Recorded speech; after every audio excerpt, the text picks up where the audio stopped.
Hozirgina bizga Andijon shahrida joylashgan Shohmet klinikamizga 14 yoshli qizni ota-onasi olib kelishdi. Bu tashxisimiz sinixiya bo'lib, sinixiya bu mana shu tashqi jinsiy qinning yo'lini parda bilan to'silishi diagnozi qo'yildi va operatsiya yo'li bilan ochildi.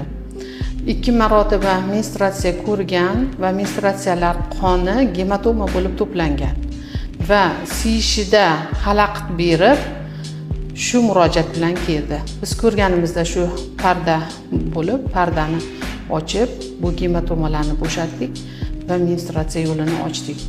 Bu kasalligimiz chaqaloqlarda aniqlanishi kerak aslida. Shu chaqaloqlik davrida parda bilan tug'iladi. Shuning uchun hurmatli ota-onalar, qizlaringizga befarq bo'lmang. Shu holatga yetguncha, menstruatsiya balog'at yoshiga yetguncha ginekolog ko'rigiga murojaat qilinglar.